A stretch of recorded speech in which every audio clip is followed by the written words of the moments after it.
Most of the time when I make one of these videos about two games that you'd like to see mashed up and fight together, I make some sort of Hulk Hogan, Andre the Giant reference, right? Or Ultimate Warrior Hulk Hogan, some sort of super heavyweights reference. But today, we're talking about two games that are about finesse. So think more like Rey Mysterio versus Juventud Guerrero, right? So much more finesse, a lot smaller, less build than like say a Hogan or an Andre, but more finesse and tactical. What am I talking about? Well, today we're talking about two games that involve you using your wits to carefully decide where you're going to place things, either in your tiny town or in your reef. That's right. Tiny Towns by Peter McPherson and Reef by Emerson Matsuichi, and we're going to dive into these right now, see which one comes out on top, if you should or could own both, if you should get just one, which one wins for art, which one wins for player experience, which one wins overall experience, and we will get to the bottom of that right now.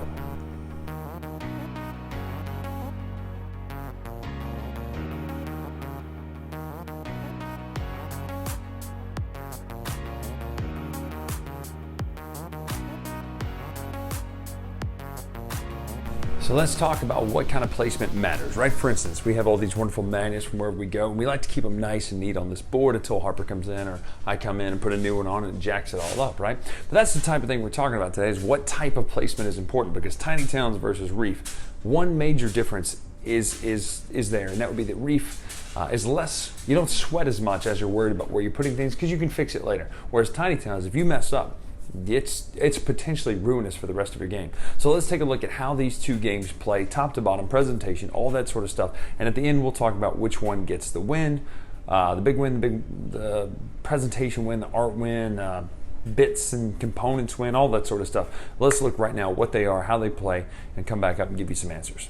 So let's talk for a minute direct user interface, as I like to say. So let's take a look at what your individual player board looks like for Reef and Tiny Towns just now.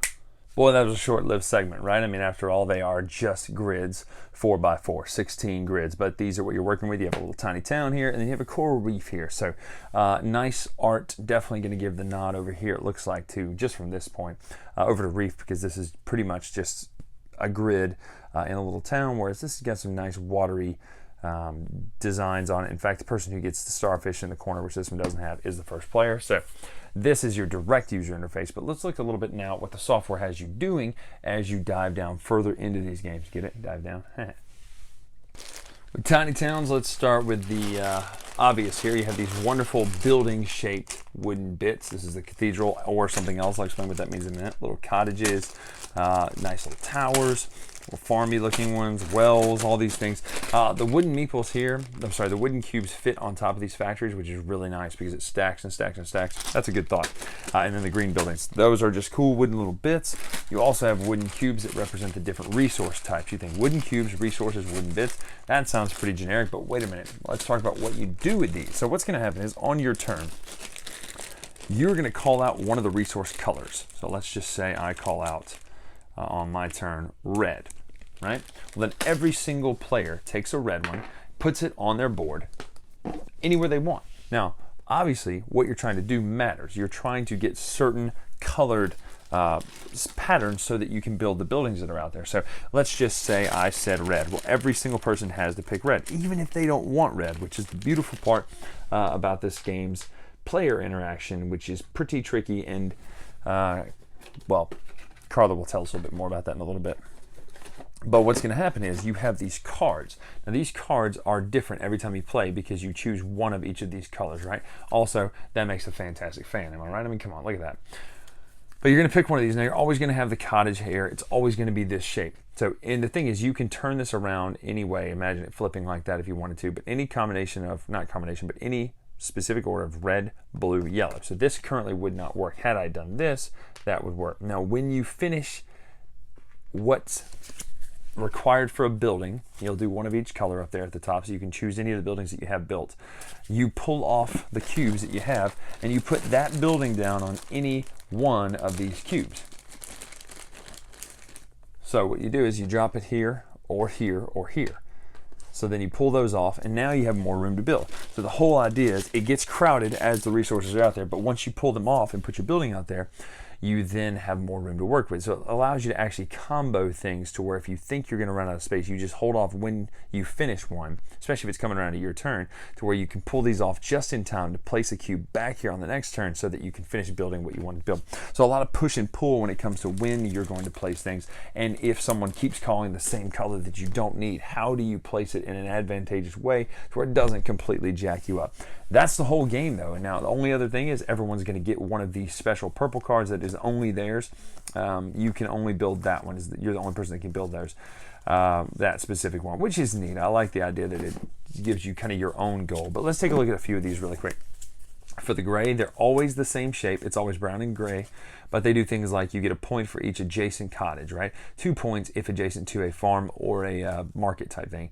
2 if adjacent to another gray, right? So there's a lot of different things. So the farms, though, are different. Notice they're always typically kind of browns and yellows, but they're different how they're laid out sometimes. Now these deal with feeding. Cottages sometimes, depending on how you're playing, cottages, obviously, they score you 3 points if fed.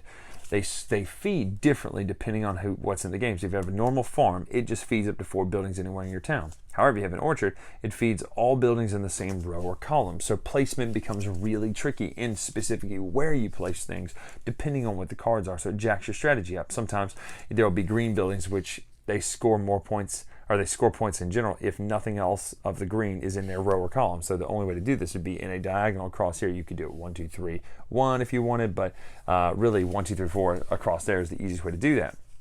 So you kind of have to get an idea of what you're going to do ahead of time, plan your game accordingly, and start building towards getting those points. And that's really the main goal of Tiny Towns and what makes it tick and what really sets it differently apart from Reef, as we'll see right now how Reef plays versus Tiny Towns. Reef, on the other hand, you're not worried specifically that someone else is going to mess you up except one way. You're going to have cards that are sitting out here that you can take in the game. There's a draw stack as well, but you're going to have cards that you can take. These cards are going to score you points down here at the bottom for certain patterns on your board, but also they're going to give you the coral you need. So you may pull a scoring card that you don't necessarily like just so you can get the resources at the top. So you'll pull one on your turn, or you could play one on your turn and I would get an orange coral and a purple coral. And when you get those, you put them out on the board. Now the interesting thing about that is this game is not necessarily 2-dimensional, it's 3-dimensional. So you score things based vertically sometimes. And when you're putting something on top of, let's say I just put that red one on top of the purple one. Well, the only thing that matters is what's showing on top. It's not about what's below it. And no, they don't all have to match. So at the end of the game, you're gonna have these wonderful looking coral reefs, basically, hence the name, obviously, in which you have all sorts of colors and all sorts of shapes out there all over the place, which is fantastic to look at. Honestly, the presentation here is just top notch. The idea that you're getting these great looking stacks all over the board, and hopefully your goal will be to get it all finished. You do lose points if you don't. Same thing with Tiny Towns, you lose points if your board is not finished. I believe you do in this one. Sorry, I need to check that actually.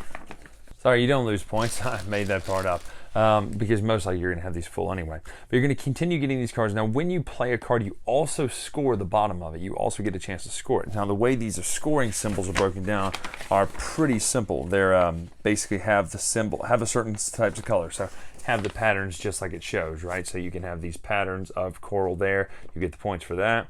There'll be ones with a plus sign, which mean that you have to have ones that are that high to count. So it doesn't matter where they are necessarily. It just means that you have a red, purple, and orange stack that's too high, and it counts all those. So that's neat. So a lot of ways to get points. You know, this one is just as many 3-level columns as you have. So lots of ways to get points, including this one, which is a middle of yellow and everything surrounding it being purple. You get a point, or two, this one is 2 points per purple around it. If you can combo that really well, you can get 32 points back to back almost if you're careful. So a lot of different ways to score points, but the point of this is you can't quite mess with other people other than potentially taking the card that they wanted to. So it's a lot more like building your own puzzle, hoping to get the cards that you need. Now obviously the card play does add a lot of randomness to it, but getting the card play that you need so that you can get the cards out there that benefit you the most to get what you need on your coral reef to hopefully have the most points, which you do keep track of with these little tokens, and it's pretty neat. So that is one thing to note, that it's, if you want a different card, you have which you keep track of with these tokens. Person with the most points at the end of the game wins. But this is information that hopefully you can kind of peek at and see what other people have, because it's not private information. These are obviously marked. So that is Reef versus Tiny Towns. Let's talk final thoughts, and we're going to get a special guest to come in here and give her final thoughts, because I totally botched my final thoughts, and she's smarter at it anyway. So let's do that right now. Reef versus Tiny Towns. He might have told you the wrong answer whenever he chose which game was better, because he's wrong a lot, and I would know because I'm married to him. I've been married to him for a long time. Like, today's our anniversary and I'm filming a video. Trust me, I know when he's wrong. But anyway, so superficially, this box, Tiny Towns box, feels terrible. Like, I just don't like the way it feels. Like, it's like that feeling you get under your fingernail when it's nails on chalkboard. Nobody understands that but me. And then you have Reef. It's a nice, smooth, pretty box, and I really, really like it. As far as gameplay, this one, everybody's mean, because it's all about what they want to do on their board. So when they get the hammer, they say, hey, I want a red brick, or whatever, you know, the little squares. I'm sure he'll call me crazy. Terminology. He'll say terminology. That I've heard that other people might be like that, but I'm not like that, because I just call it whatever I want to call it. No, I don't call it honeypots, that's scythe. Anyhow, in this game, people mess your game up. The little hammer gets passed around.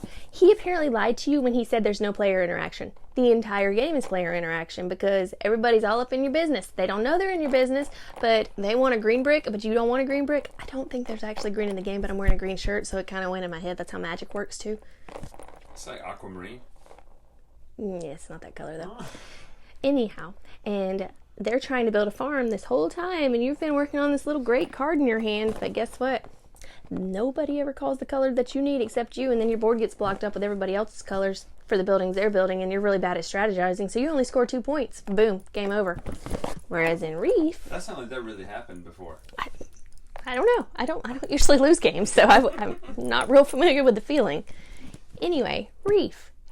Nobody can mess you up. Sure, they can take the card that you would maybe be working for, or a card that would be beneficial to you, but if you want to take purple cogs, you can take purple cogs. I'm told they're not called cogs. They're called coral pieces, because you go under the ocean and touch them or something. You're not supposed to touch them. Okay, well, you can go touch them. Why? Is it bad for you? Yeah, they'll shoot out like poisonous stuff at you. Okay, yeah, he can go touch them. Remember, it's our anniversary and we're filming a video. And see, in Reef, everybody's minding their own business, not bothering you. It's basically like solitaire with other people. Dualitaire? Quadrotaire. That's not a thing. But clearly, he may have told you that this game wins. He lied. And I'm sorry for that, because this game is the clear winner.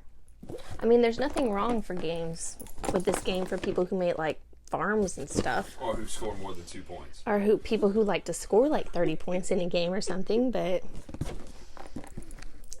this one's better. It fits on the shelf better. Well, anyway, her final thoughts were way better than mine, so I don't even think I'm going to edit mine together. I did give the win to Tiny Towns over Reef, but I did forget, really, while filming, a very important detail somehow. So, yeah, I think actually Karla's right. They are very, very close, and you be the judge on that, decide. But she picks Reef, I pick Tiny Towns. But make sure to follow us on Twitter, Instagram, all that sort of stuff to see this stuff hashed out. Follow us on there at The Latest Retro, and then see what else we've got coming down the pipe here at the Dice Tower. Thanks so much for watching another Dice Tower video. If you enjoy our videos, subscribe to the channel for more fun, comprehensive board game coverage. Also, consider joining us at one of our events. Come to Dice Tower Retreat, a small, intimate gathering where gaming is king. Join us for Dice Tower Cruise, the largest board game cruise. Attend Dice Tower West in Las Vegas for gaming fun on the West Coast, or Dice Tower East in Orlando in sunny Florida.